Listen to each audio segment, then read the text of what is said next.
buenas tardes. Bienvenidos amigos que nos acompañan cada mes puntuales aquí a la sesión de la Academia Mexicana de Patología Dual. El día de hoy, acorde al mes del amor y la amistad, decidimos ahondar un poco en el tema de la psicodinamia y las emociones. El día de hoy el doctor José Juan Sánchez Báez va a ser el que va a darnos el honor de poder participar con nosotros y compartir su conocimiento. Como una breve reseña curricular, les comento que el doctor José Juan es médico cirujano, especialista en psiquiatría, cursó la maestría en psiquiatría social en la Facultad de Medicina de la UNAM y se formó como psicoanalista en el Círculo de Psicoterapia Analítica de México. Fue investigador en el Instituto Mexicano Nacional de Psiquiatría, asesor de investigación en la Coordinación Nacional de Psiquiatría y Salud Mental de la Subdirección General Médica del IMSS, y dentro de las cosas más destacadas de su amplio currículum, tenemos que en la actualidad y desde 1994 es cofundador del Instituto Mexicano de Medicina Psicosomática, profesor y supervisor y también está relacionado con el análisis didáctico de este mismo instituto.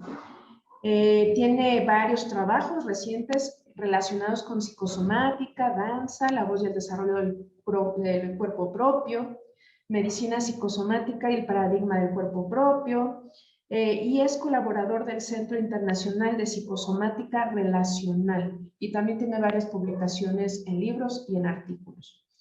El día de hoy le doy la más cordial bienvenida al doctor José Juan Sánchez Báez, que nos va a hablar sobre la relación de la salud o enfermedad relacionada con el amor. Bienvenido, doctor José Juan. Gracias, doctora. Buenas tardes a todos. Gracias por la invitación. Muy buenas tardes, doctor. Le doy el uso de la pantalla para que nos pueda compartir su material o vamos a platicar. Cuéntenme. Vamos a platicar. Es poco tiempo, así es que es mejor la palabra. Perfecto. Bienvenido. Platíquenos, adelante, platíquenos su experiencia en relación de esta dinámica entre salud, enfermedad, amor, la importancia que tiene en el desarrollo del ser humano y a lo mejor en la psicopatología durante la vida. Ok, sí. Desde que me invitaste, me quedé reflexionando sobre el tema y creo que es un tema complejo y me llevó a la reflexión de muchos años de trabajo, ¿sí? Y finalmente reconocí que casi todos los procesos psicoterapéuticos que llevamos a cabo con éxito, sean cortos o sean largos, terminan analizando y trabajando en la experiencia amorosa de las personas.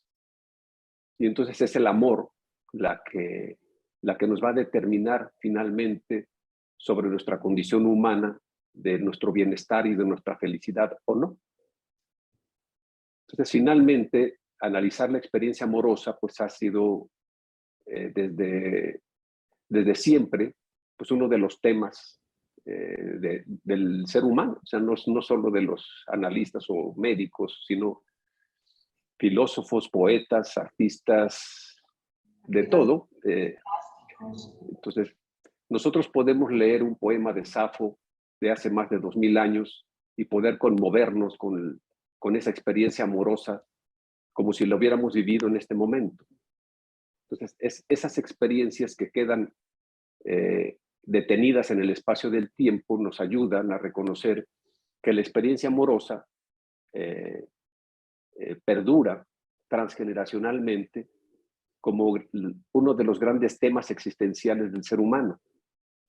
Y pues los filósofos y los artistas a lo largo de los siglos pues han escogido el amor, la vida, la muerte, ¿sí?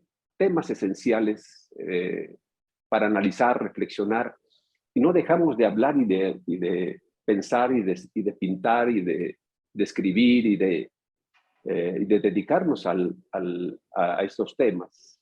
Lo único que hace diferente es la forma y el sentido que se le da en las diferentes épocas de la vida, en las diferentes épocas de la humanidad. Y entonces, de esta manera, estos temas se vuelven trascendentes porque trascienden al ser humano, porque es lo que lo mantiene en vivo.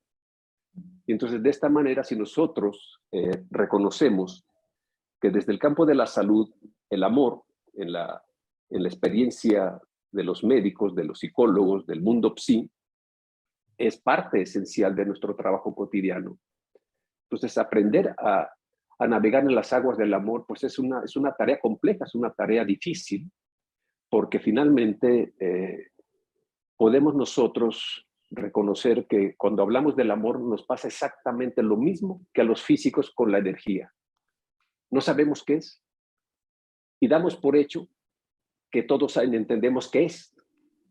Y entonces, a partir de eso, entonces ya podemos nosotros avanzar. Entonces, a mí me gustaría compartirles simplemente la experiencia amorosa como experiencia vivida.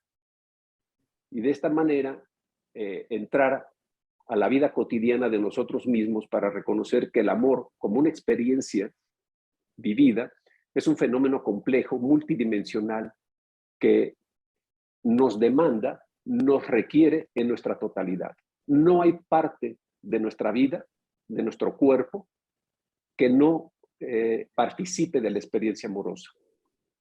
Entonces, una persona que vive una experiencia amorosa requiere de su inteligencia, de su memoria, de su síntesis, de su abstracción, de su cultura, de su trabajo, de su creatividad, de su imaginación, de su cuerpo físico, de todo su ser para poder vivir a plenitud de una experiencia como esta.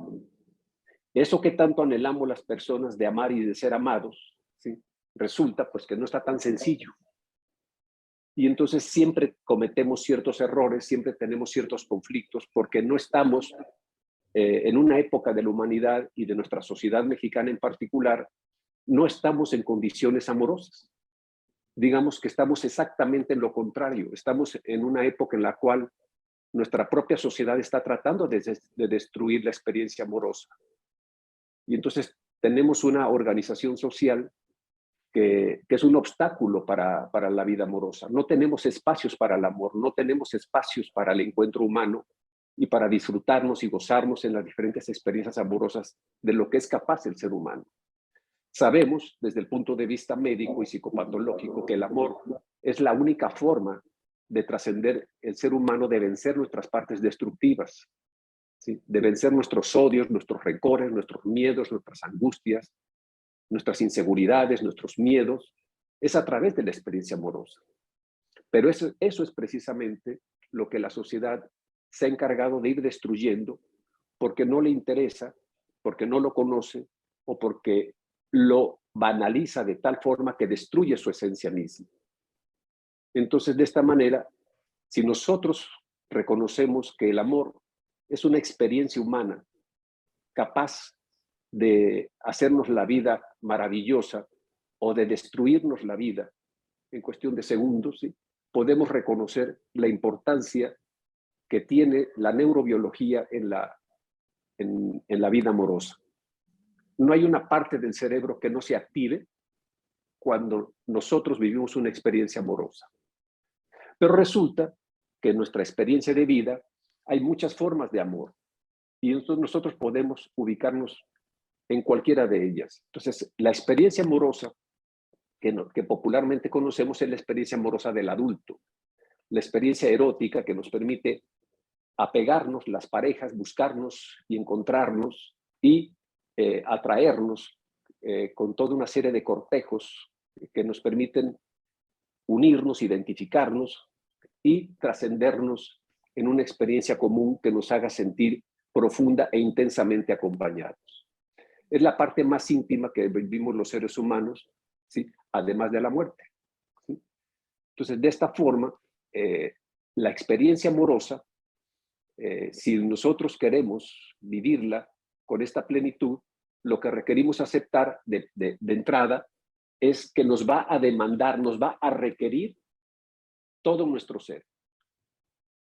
la experiencia amorosa como experiencia humana no se anda con medias tintas, es o la vivimos o no la vivimos, o sea, no hay como que está uno medio enamorado. Aquí lo que uno necesita reconocer es que la experiencia, cuando uno la vive, ¿sí? Uno no tiene palabras para poder expresar, uno se queda mudo ante una experiencia que no puede uno expresar con palabras. Y requerimos entonces a los poetas para poderle poner frases, palabras, algo que se acerque a lo que nosotros queremos decir, a lo que queremos expresar, porque resulta que las palabras comunes y corrientes no pueden describir lo que estamos viviendo tan profundo y tan intensamente. Entonces, de esta manera, ponerle palabras a una experiencia tan compleja, pues resulta que necesitamos desarrollar algo que le llamamos el sentido de sí mismo verbal. La gran experiencia humana, donde la palabra adquiere la trascendencia, tanto que la palabra nos puede destruir o nos puede curar, un poco así como un acto religioso donde las personas a través de las palabras sanan o enferman. Y uno puede observar cómo en los encuentros amorosos de cualquier tipo la palabra es fundamental. ¿Sí? Y una de las cualidades que tiene la experiencia amorosa es que las personas estamos esperando decir algo o hacer algo. Y de esta manera la experiencia se desencadena. Inevitablemente sabemos que la experiencia amorosa, como cualquier experiencia humana, tiene una base genética, o sea, tiene una base constitucional.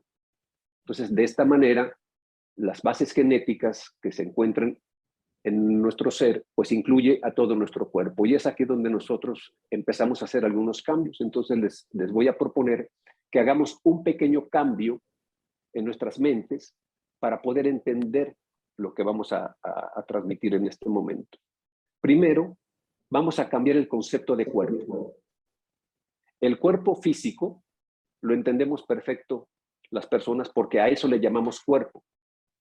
Pero el cuerpo, además de ser un cuerpo físico, el cuerpo físico nos ubica en el espacio, en el tiempo, ¿sí? Y en la profundidad, en el volumen, ¿sí? De tal forma que el cuerpo, además de ser algo físico, además de tener los órganos que tiene, ¿sí? Además, el cuerpo puede ser hermoso, puede ser feo, puede ser temeroso, puede ser inseguro. El cuerpo puede proyectar toda una serie de comunicaciones que hace que el otro cuerpo reciba esa información y podamos nosotros, a través de estos fenómenos neurobiológicos que ya conocemos, se lleve a cabo un encuentro humano entre cuerpos. Entonces, así hay cuerpos que nos asustan y que nosotros les sacamos la vuelta. Hay cuerpos que nos atraen y que nosotros nos intentamos acercar a ellos. Esos cuerpos que nos atraen, lo que inicialmente nos atrae, tiene que ver con algo que nos identifica, ¿sí?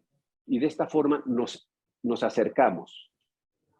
Entonces, de esta manera, si nosotros reconocemos que el cuerpo, además de ser un cuerpo físico, es un cuerpo de relación con el espacio, de esta manera estamos hablando de un cuerpo imaginario, de un cuerpo que no nada más es una imagen, sino que es un cuerpo que tiene afectos, que tiene un mundo intangible, que tiene un mundo invisible, que sabemos que no lo podemos mirar, pero que al mismo tiempo sí lo podemos sentir y lo podemos percibir, pero que no se percibe totalmente con los ojos, sino que se percibe con la sensibilidad, con la intuición, con la intencionalidad, y de esta manera podemos nosotros reconocer que nuestros cuerpos, ¿sí?, tienen un cuerpo imaginario muy poderoso, que es un espacio de relación de los cuerpos que se manejan al margen de nuestra voluntad. Y es un mundo de relación. Una cantidad enorme de nuestros movimientos, sean genéticos o adquiridos a lo largo de nuestro desarrollo con nuestra cultura, van quedando al margen de nuestra voluntad y se van expresando una y otra vez para comunicar algo, para recibir algo. Esos cuerpos, la unidad del cuerpo físico con el cuerpo imaginario, da lo que es nuestro cuerpo, el cuerpo propio de cada persona. El cuerpo propio de cada persona lo hace único e irrepetible. No existen dos cuerpos iguales en ese sentido. Anatómicamente, físicamente, tenemos cosas en común que nos permiten estandarizar muchos procesos de diagnósticos y de tratamientos y de acercamientos al cuerpo. Pero en el cuerpo propio ya no. Resulta que hay movimientos, gestos, actitudes que nos van diferenciando unos de otros. Y esto va creando variantes que nos hacen atractivas las relaciones, que nos sorprenden las personas, nos sorprenden con algo que no esperábamos que ocurriera y ocurre. Entonces nos sorprende que nos atraiga y eso nos crea una serie de variantes que es súper atractiva para las personas. Cuando las personas carecen de este espacio imaginario y solamente tienen el cuerpo físico, son personas que no tienen esa capacidad de amar. ¿Por qué? Porque la experiencia amorosa se da en el espacio imaginario, en un espacio subjetivo en el cual el mundo imagina, crea fenómenos, cuentos, historias, sensaciones que nos permiten a nosotros ilusionarnos y crear que esa experiencia que uno vive es la única y es la irrepetible que estamos viviendo en ese momento. De esta manera, el cuerpo propio es la realidad real y la realidad subjetiva unidas en una sola unidad inseparable. De esta forma, una persona puede amar su trabajo, puede amar a sus hijos, puede amar a su pareja, puede tener múltiples formas de amor, ¿sí?, que le permiten relacionarse con su propia existencia. Y entonces, de esta manera, cuando una persona ama su trabajo, no se cansa, no se irrita, no se molesta. ¿Por qué? Porque impregna con su cuerpo, ¿sí?, todo lo que esa persona hace y al hacerlo le da vida. Y al darle vida adquiere una forma de sentido que la persona se siente satisfecha, contenta, gratificada por lo que está haciendo. Si esa persona es una madre con su hijo, ese hijo se ve impregnado de esa experiencia que hace que el niño responda exactamente igual a la madre y entonces el niño aprende precisamente lo mismo que está viviendo la madre en esas neuronas en espejo que se dan tan intensas en esa actividad en épocas sensibles del desarrollo. Entonces, de esta manera, la experiencia amorosa, ¿sí?, va a ser algo diferente, pero al mismo tiempo tiene algo en común. Todas las formas de amor consisten en algo en esencia. Es un afecto complejo. El afecto complejo significa que no es una función de un sentimiento único y ya. No, el afecto complejo significa que es una vivencia del ser humano que va a impactar en todos lados. No hay manera que no impacte en todo. Entonces, una persona que vive la experiencia amorosa y le gratifica, en donde esté y como esté se va a sentir feliz. No importa dónde esté, se va a sentir feliz, va a resistir la adversidad. ¿Sí? Y así podemos nosotros encontrar historias de amor en las cuales niños con papás, con amigos, parejas, que hacen cosas realmente sorprendentes, pero que se sostienen en esa experiencia amorosa. Sociedades o grupos que hacen cambios radicales en la vida social porque adquieren una colectividad amorosa. Entonces, de esta manera, el amor mueve y mueve realmente montañas. O sea, eso que no se puede mover, se mueve con experiencias como esta. Y entonces se caracteriza en la experiencia amorosa como un afecto complejo que genera un estado absoluto. De tal manera que si nosotros no vivimos ese estado pleno de certeza amorosa, entonces ya no se da. Entonces ya queda un poco trunco esa experiencia y resulta que el amor, que es muy poderoso, se vuelve muy frágil, muy débil y se puede eclipsar.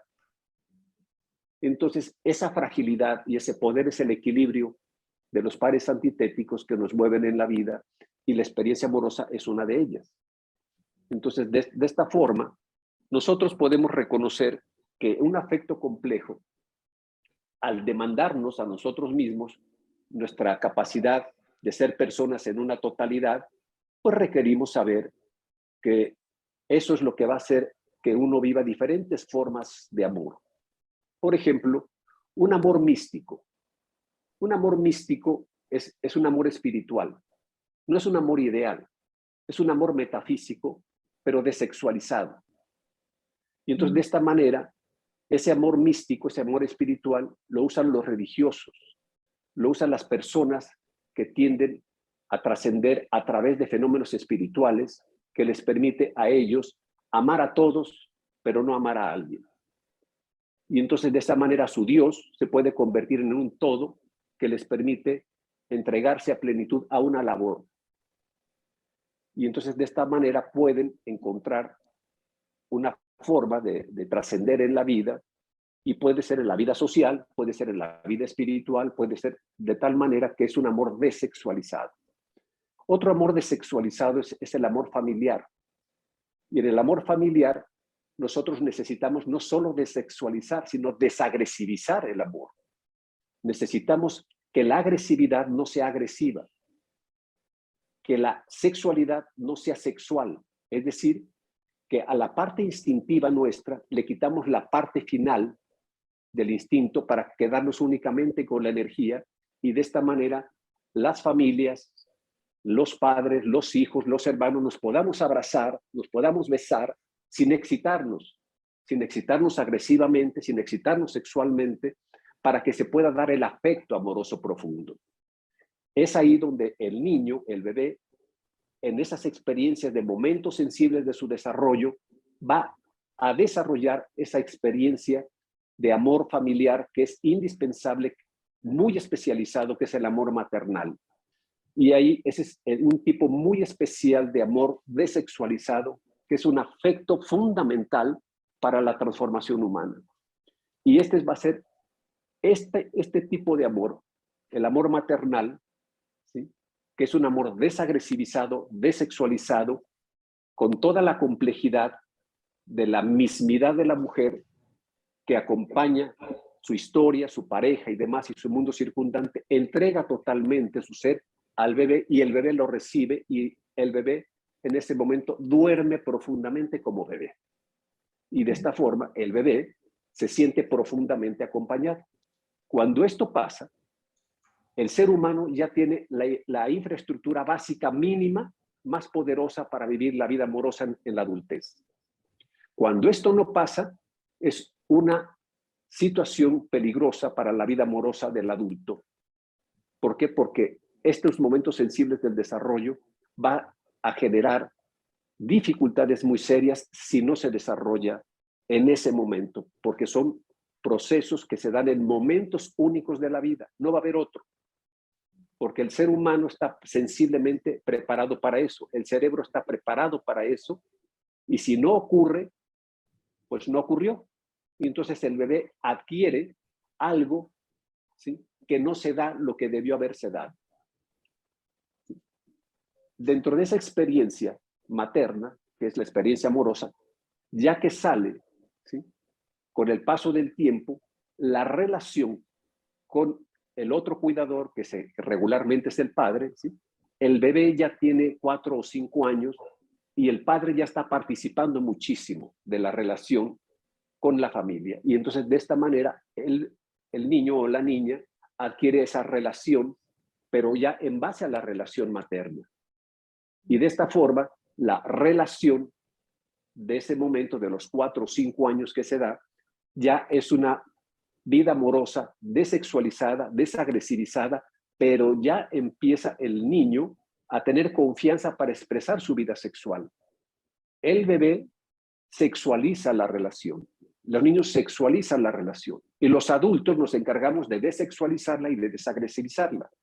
Y entonces le vamos educando al niño o a la niña de que esto no se hace, esto no es así, esto no se hace aquí, esto se hace allá, y el niño va aprendiendo, la niña va aprendiendo una serie de desexualizaciones, pero no de represiones graves que le impidan vivir sus propias experiencias.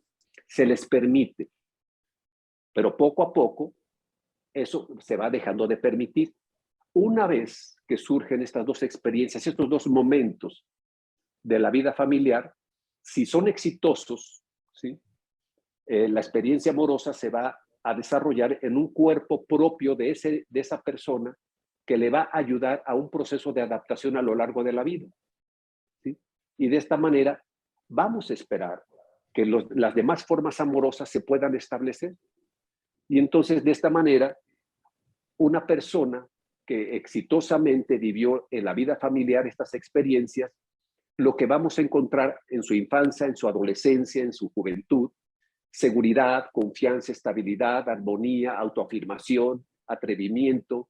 Y entonces se les ocurren cosas que tienen que ver con todas estas cualidades que les permiten vivir experiencias que van a hacer que su vida las disfrute. Van a estar protegidos incluso contra adversidades que van a estar enfrentándose a lo largo de su vida con personas que pueden ser difíciles o complicadas. Cuando esto no se da de forma exitosa, entramos en los problemas de la psicopatología, de la inseguridad, de la falta de confianza, de la falta de armonía, de la incapacidad para amar, y entonces nosotros vamos observando las diferentes dificultades que tiene una persona para poder vivir su vida amorosa. Y entonces encontramos los graves peligros que ocurren cuando una persona a los 15 años o 16 años, con una dificultad en sus experiencias primarias, ¿sí?, se enamora, no puede manejar esa experiencia y entonces se hace profundamente dependiente de la otra persona. Y entonces de esa manera las parejas adquieren una relación de poder. Entonces, las personas que tienen estas debilidades regularmente, pues entran en crisis depresivas, de angustia, de inseguridad, de falta de confianza, o bien lo que tengan una carga genética de alguna enfermedad, pues se ponen y se exponen a riesgos muy delicados. Entonces, la experiencia amorosa tiene su base fundamental en nuestra primera infancia, pero es la sociedad en general, la familia en particular, los grupos sociales, ¿sí?, pero fundamentalmente la relación de los padres en lo que son fuertes determinantes para nuestra experiencia amorosa. La determinante biológica es nuestra cualidad, pues que nuestro cerebro y nuestro cuerpo estén lo suficientemente equilibrado, que no tengamos grandes dificultades para poder vivir estas experiencias. Entonces, de esta manera, la experiencia amorosa que vivimos del adulto, tenemos muchas formas. Entonces, ¿cómo podemos nosotros reconocer estas diferentes formas? Combinar la experiencia amorosa con lo que somos nosotros mismos. Entonces, si nosotros partimos que el cuerpo propio de cada quien tiene un sí mismo, ¿y qué es un sí mismo? Pues algo que de repente yo me descubro platicando conmigo mismo. Entonces yo platico conmigo mismo y me estoy diciendo a mí mismo que qué hago yo con esto, que qué hago con aquello, que si le hablo así, que si le hablo así, que si mejor hago esto, que si hago aquello. Y esa plática, ese monodiálogo que tengo interior, me confirma la existencia de un sí mismo. Entonces cada quien tiene un sí mismo. Si mi sí mismo, ¿sí?, está plenamente desarrollado, voy a poder establecer relaciones de alta seguridad desde mí. Si no está suficientemente desarrollado, voy a ser débil ante los demás y entonces mi identidad no está consolidada. Pero dentro de mi sí mismo, para que yo me pueda relacionar amorosamente o socialmente con alguien, tengo que tener otra experiencia dentro de mi sí mismo, que es la experiencia del otro. El otro, la otra edad, tengo que estar conmigo mismo. Entonces, cuando yo platico conmigo mismo y me imagino a mi pareja o me imagino a esa persona con la cual estoy hablando, es porque existe el otro. Y entonces de esta manera es como el poeta que escribe su poema con una musa en la cabeza porque no puede no escribirle a alguien, tiene que escribirle a alguien. Y ese alguien existe porque existe en su propia experiencia subjetiva y le puede escribir, y entonces ese alguien puede ser cualquier persona que va a leer ese poema y que lo va a sentir como propio y que lo va a sentir muy cercano y muy íntimo. Entonces el sentido del otro y el sentido de sí mismo se unen en una sola experiencia de mi mismidad que me permite a mí ser empático con mi pareja, reconocer que mi pareja es otra persona, no igual a mí, que puedo reconocer que somos diferentes, que puedo respetar sus diferencias y que ella va a respetar mis diferencias. Bueno, ella o él, en las parejas homosexuales es lo mismo, ¿sí? Entonces, la maduración de nuestros afectos la maduración de nuestras energías pulsionales o instintivas, la maduración de nuestro sí mismo, la maduración de nuestra vida social, es lo que nos permite a nosotros crear condiciones óptimas para que la vida amorosa se dé, como algo natural que se dé, de tal manera que las parejas andamos por el mundo y no nos buscamos nunca, siempre nos encontramos en el camino. Es un encuentro y ese encuentro se da porque nos miramos, porque nos sonreímos, porque nos hablamos y eso hace que la identificación se dé. Entonces, de esta manera, si mi sí mismo tiene alguna debilidad o alguna enfermedad o algún trastorno de personalidad, pues eso va a determinar en la vida amorosa.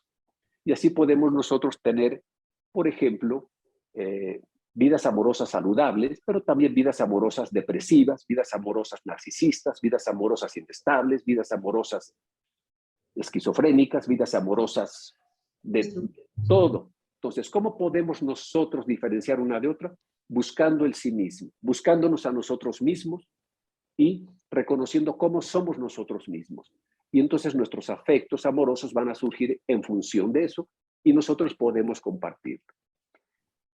Nosotros podemos vivir esta experiencia amorosa a través de simple y sencillamente reconocer que los seres humanos podemos vivir este estado de plenitud en tanto que mi mismidad, mi propia experiencia como persona vaya madurando y vaya tolerando lo diferente, vaya tolerando al otro, para que la madurez de la vida amorosa se da cuando la conciencia humana se desarrolla.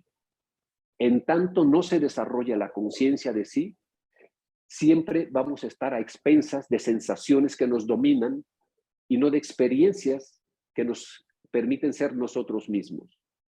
Y entonces, de esta manera, nuestras fragilidades, si nosotros vivimos una experiencia amorosa y hay una ruptura, nosotros podemos llegar a suicidarnos.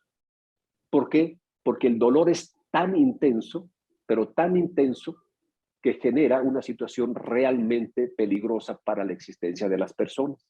Cuando nosotros reconocemos que los estudios de neurobiología y de psicosomática, que el dolor que vive un bebé con la separación precoz, brusca, ¿sí?, y violenta de la figura materna, es equivalente al dolor de un infarto de miocardio del adulto, podemos saber nosotros por qué en el adulto, cuando se vive la traición afectiva, que es la infidelidad, que es el tener una relación con otra persona, ¿sí?, el dolor puede ser durísimo. ¿Sí? ¿Por qué? Porque el afecto es el que se compromete para darle estabilidad a la relación. ¿Sí? El erotismo del adulto es la base de la libertad. Ahí todos queremos con todos. Pero el afecto amoroso, ese no, ese ya no tolera tanto. Y ahí ya queremos nosotros ser únicos. Y cuando las personas nos sentimos únicos en la vida amorosa, de la que sea, nos sentimos plenamente reconocidos, acompañados y muy realizados. Pero cuando se traiciona ese sentido de unicidad, ¿sí?, en ese momento aparece un dolor, ¿sí?, que si nosotros traemos una herida de la infancia, ese dolor va a ser inmenso. ¿Sí? Y podemos nosotros reconocer cómo muchas mujeres, muchos hombres jóvenes en la actualidad, ¿sí?, que se atreven a vivir experiencias que les cuesta mucho trabajo, cuando son traicionados en eso, ¿sí?, realmente atentan contra su vida. ¿Sí? Y vemos que realmente a veces lo logran, pues porque el dolor es inmenso. ¿Sí? Y el problema de esos dolores es que como son dolores emocionales, ¿sí?, nadie les cree. ¿Sí? Y entonces se genera algo así como si no existiera ese dolor. Entonces, cuando nosotros entendemos que el cuerpo propio de cada quien, el dolor emocional es exactamente igual que el dolor físico, reconocemos que el afecto primario del amor es exactamente igual que el alimento biológico. Es decir, nos da la vida y nos da la muerte.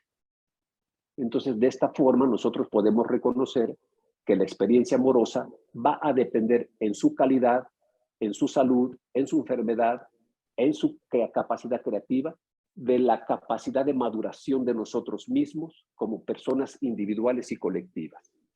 Y entonces, de esta manera, el amor maduro tiene que ver no solo con la madurez del afecto, sino con la madurez de todo nuestro ser que le permita soportar esa carga afectiva tan intensa que se va a dar. ¿Sí? Y entonces, de esta manera, la experiencia amorosa que vivimos puede ser un acto romántico, pero si nosotros no reconocemos que el acto romántico es la negación de la realidad, nos podemos quedar en el acto romántico de la vida amorosa y creer que el mundo es color de rosa. Y cuando enfrentamos las diversidades, ya no las podemos manejar. Entonces, uno de los peligros del amor romántico, que es el que se populariza en la sociedad, ¿sí?, genera un estado de idealización del amor romántico. Todos queremos vivir un amor romántico, pero tenemos que encontrar que el romanticismo como corriente estética, ¿sí?, y como experiencia humana es la negación de la realidad. Si nosotros podemos reconocer que al leer experiencias como Romeo y Julieta las disfrutamos mucho, bueno, eso está muy lindo, pero eso es muy diferente a que uno viva eso. O sea, yo no quisiera vivir una vida de Romeo donde todos se matan, se asesinan y terminan muertos. Bueno, en la imaginario lo disfruto. En la realidad ya no está tan padre. Y entonces, de esta manera, lo que necesitamos reconocer es que estas experiencias románticas del amor, necesitamos nosotros reconocer una de las cualidades fundamentales del romanticismo, que es negar la realidad. Si la negamos un poquito y sabemos que la estamos negando, no pasa nada. Y entonces podemos disfrutar con nuestra pareja un amor romántico y sentirnos los únicos amantes cómplices del mundo. ¿Sí? Pero sabemos que aunque eso lo estamos viviendo como verdad, sabemos que es como si fuera verdad. ¿Sí? Pero lo vivimos, porque si no lo vivimos, entonces nuestra relación no funciona. Entonces hay una pequeña negación que es muy sutil, pero que sabemos que no es cierto, ¿sí?, pero que es indispensable para el amor romántico. Entonces, de esta forma, nosotros tenemos que aprender a llevar a cabo esas pequeñas trampas que nosotros requerimos vivir para poder llevar a cabo una experiencia amorosa saludable. Entonces, de esta forma, cuando nosotros le leemos un poema o nos leen un poema que nos despiertan esas experiencias, lo vivimos como si fuera así, como si fuera nuestro, ¿sí? Y eso es lo que nos permite a nosotros saber que así es la vida amorosa. Nos eclipsa un poquito la realidad, pero muy poquito. Pero uno tiene que ser consciente que no puede ser demasiado, porque entonces nos salimos totalmente de la realidad y empieza la locura. Doctor, aquí me brota un tema que es una de las preguntas que nos han estado haciendo.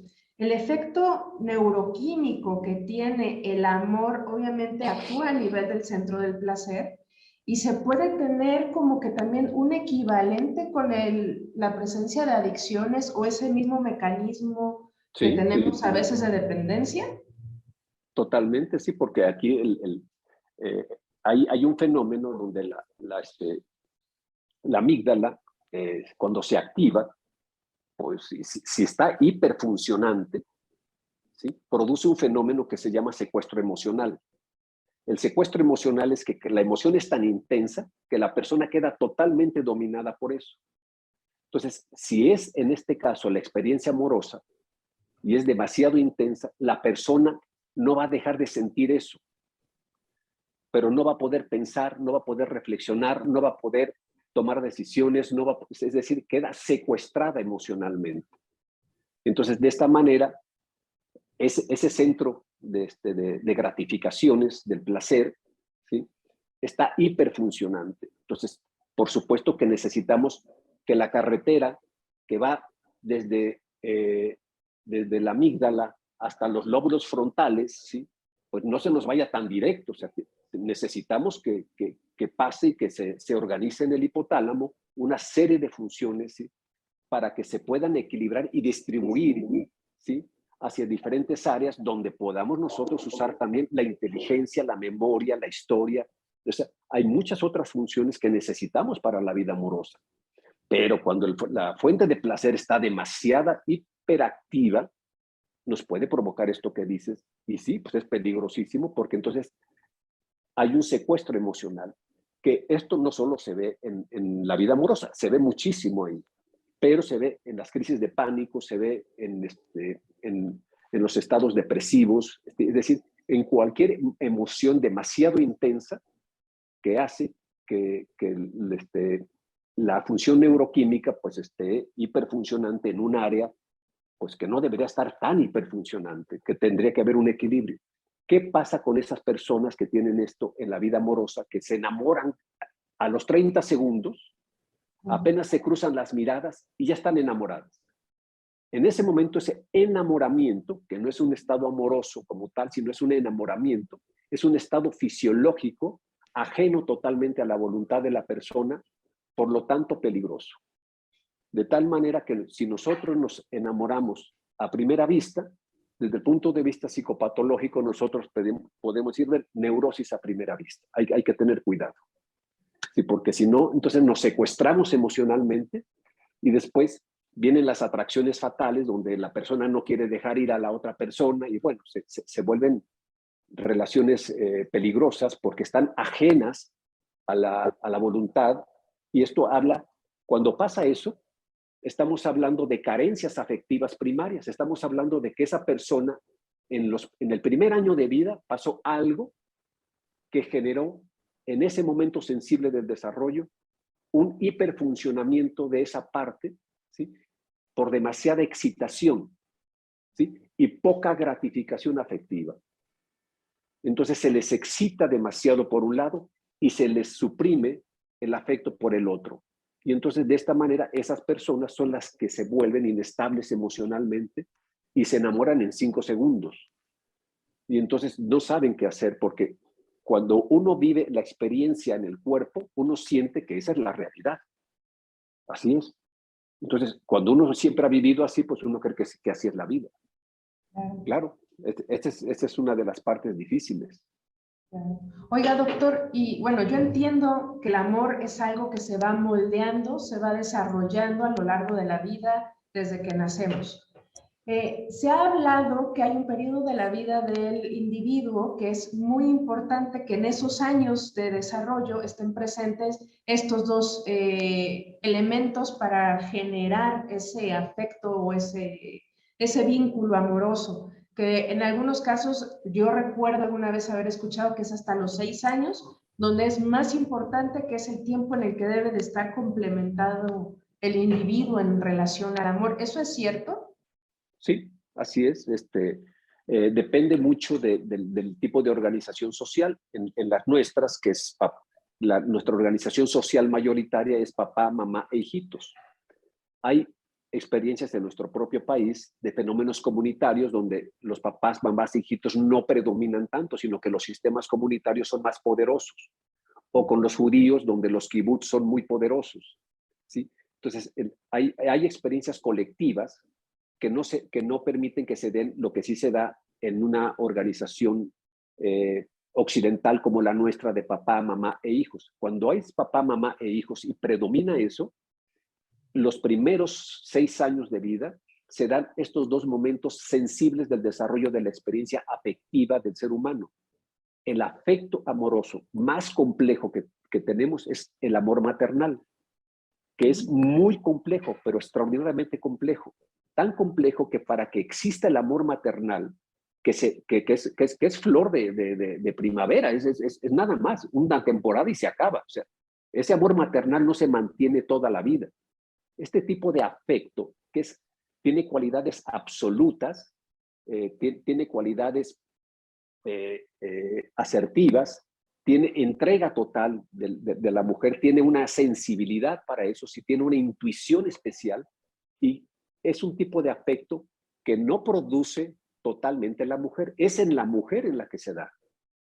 Pero ese afecto amoroso surge Primero, de la mismidad de la mujer. Segundo, de su afecto como mujer. Tercero, de la experiencia de su madre con ella misma. Cuarto, de la experiencia amorosa con su pareja en ese momento. Quinto, del medio ambiente en el que se encuentre. Sexto, sí, de su cultura en la cual ella se haya relacionado, ¿sí? Y sexto, fundamentalmente, pues su estructura biológica. Entonces, como vemos, cualquier de estos elementos que falle, pues el amor maternal, el afecto maternal, que es el afecto para el desarrollo, pues no se va a dar. Por eso es que vemos que la gran mayoría de las veces siempre andamos cojeando las personas en ese espacio cuando no es una cosa es otra. ¿Por qué? Porque es muy difícil construir ese afecto. Son demasiados afluentes de ríos para construir eso y alguno puede fallar. Entonces salimos un poco imperfectos, ¿sí? Y entonces esos son los primeros momentos. Y el segundo momento, que es la relación edípica, ¿sí? Que es la relación triangular, que se da entre los 4 y los 6 años de edad, ¿sí?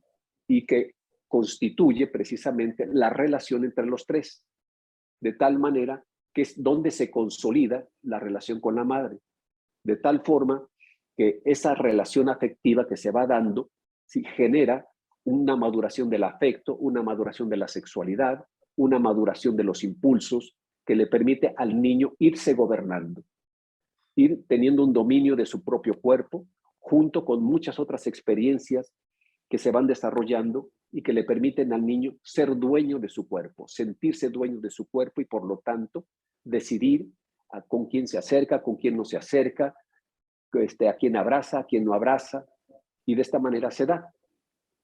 En esos primeros 6 años pues se da toda la estructura básica de nuestra construcción del edificio, de nuestra personalidad, y claro que si falla algo ahí, pues sí está difícil. Okay. Otra de las preguntas que tenemos aquí de José Alberto Tlapale Reyes, comenta que si entonces en ese enamoramiento es cuando podemos hablar de la feniletilamina que está actuando para crear ese estado de locura temporal. Entre unas, claro, sí, pero también hay una liberación excesiva de dopamina, hay una liberación de actividad de oxitocina, hay una fuerte carga de desequilibrio neuroquímico, ¿sí? En donde se produce ese secuestro emocional para el enamoramiento. Si esto se da de forma moderada, el enamoramiento es muy agradable. Pero cuando se da demasiado excesivo, pues es ahí donde nos metemos en ellos. Sí, ciertamente. Ok, y otro de nuestros asistentes pregunta que cuál es su opinión en relación a el libro del arte de amar de Erich Fromm. ¿Qué opina bueno, de esa? es un libro del conocimiento contemporáneo, existencial. A mí me parece que es fundamental leerlo en nuestra primera juventud y volverlo a leer ya en nuestros años ya entrados, ya maduros, para que uno observe dos conceptos fundamentales que él maneja ahí. ¿Sí? El amor maduro implica la libertad, ¿sí? Y el compromiso. Si no existe la libertad en el ser humano, en el mundo de relación, ¿sí? Existe una cárcel, porque el afecto se convierte en una cárcel. Si existe el afecto y el compromiso, pero no existe la libertad, esa cárcel ahorca y asfixia al ser humano. Si existe la libertad, pero no existe el compromiso, se vuelve un caos. Entonces, el libro de Arte de Amar nos ayuda a ubicarnos precisamente como un conocimiento básico, muy fácil de asimilar, muy fácil de encontrarnos a nosotros en esas experiencias existenciales de la relación de la libertad y el compromiso. Mismas que en la actualidad vemos, por ejemplo, que muchas chicas tienen ese deseo del compromiso afectivo porque se les da. Y muchos chicos tienen un pánico al compromiso. ¿Sí?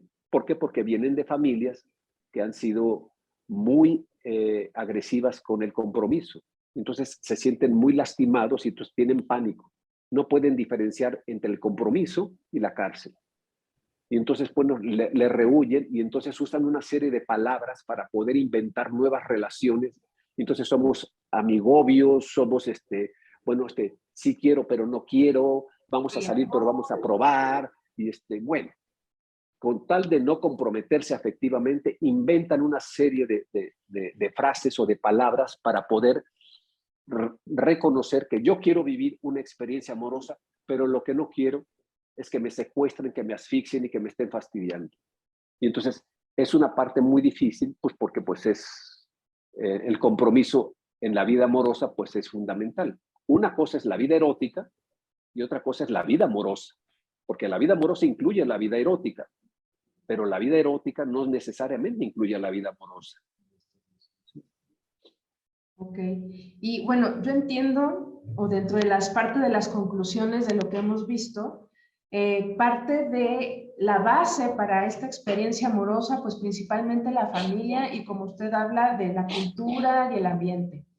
Aquí una de las preguntas de Magda Guzmán es en torno a qué tratamiento hay para las heridas en la infancia, que en esto yo creo que va mucho de la mano el tema de la psicoterapia ya de adulto, o platíquenos algo brevemente.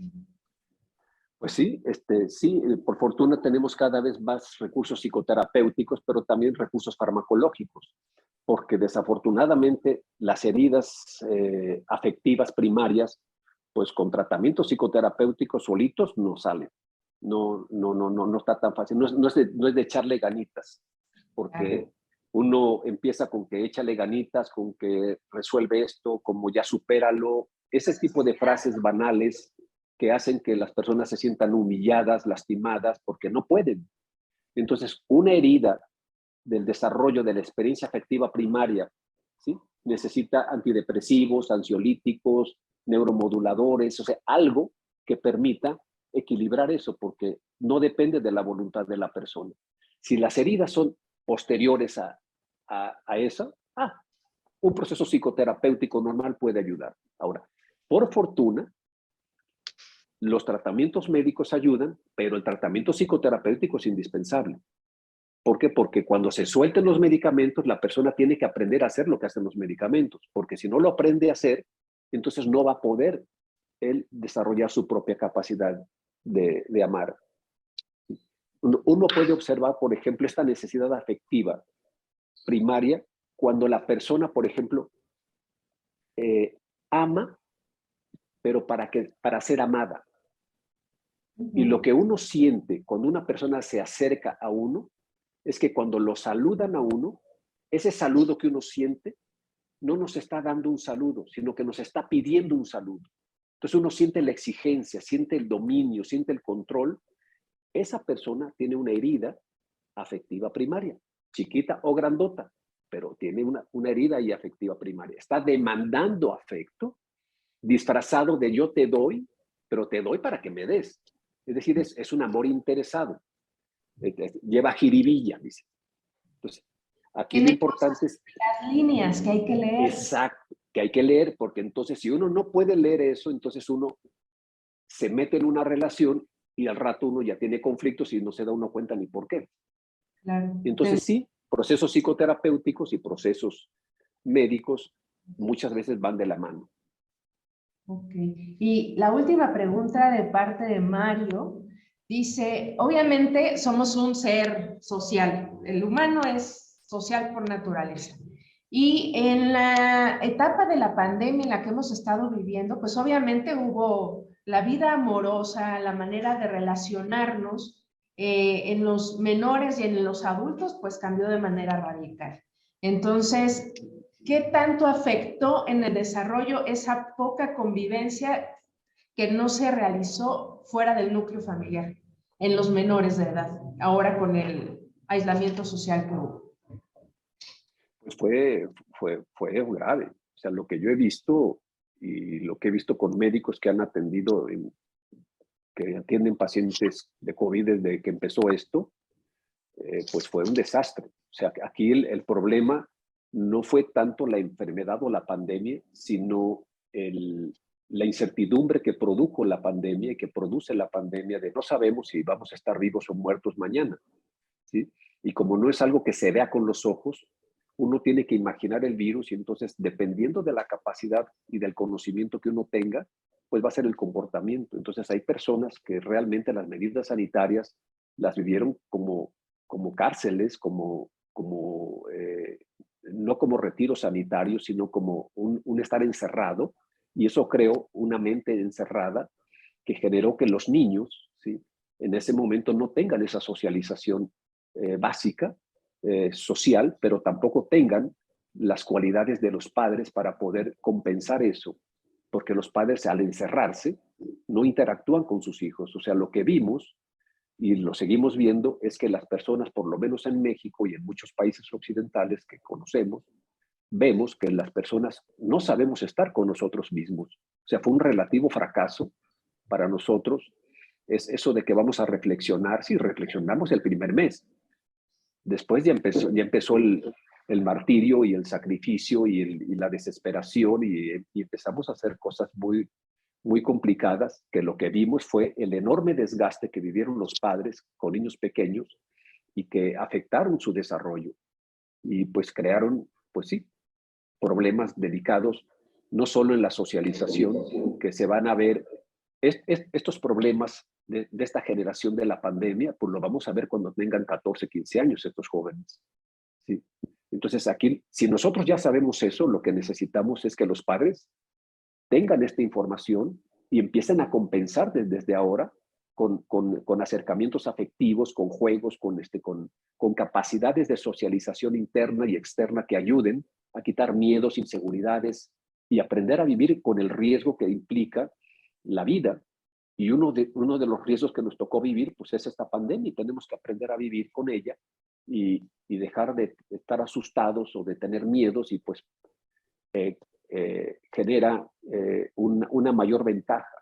El miedo que más recibieron los niños en muchos casos fue que los padres tenían miedo a la muerte, ¿sí? Sean médicos o no sean médicos, o sea, de todos, o sea. Y el miedo a la muerte fue lo que generó una angustia excesiva, que se encerraran para no enfermarse, porque si se mueren, se enferman y entran en una incertidumbre. Si voy al hospital, me muero, y si me quedo, me muero. Entonces entran en un impasse muy peligroso porque genera mucha tensión que hace que no crean ambientes favorables para el desarrollo de esos niños, pero tampoco para los adultos. Y lo que vimos que sí fue desde el punto de vista de la salud mental, pues fue realmente el costo que pagamos fue altísimo. Sí. Y esto nos puede ayudar a reconocer que tenemos que trabajar muchísimo en nuestra capacidad de adaptación psicosomática ante adversidades fuertes, porque pues México por lo menos pues tenemos situaciones complejas como son los sismos, como son los procesos psicosociales graves. O sea, tenemos muchas adversidades que tenemos que defendernos con nuestros propios recursos individuales y colectivos. Y eso es lo que, si nosotros logramos aprender esto, bueno, el primer acto amoroso tiene que ir hacia nosotros mismos, o sea, no puede ir hacia afuera. O sea, un papá que tiene un hijo dentro de su casa es como viajar en el avión. Si se baja la mascarilla, lo primero que es ponérsela a uno mismo para sobrevivir y después ayudarle al menor. Entonces, primero me pongo feliz yo y después pongo feliz a mi hijo, porque yo no puedo hacer feliz a mi hijo estando yo angustiado o asustado.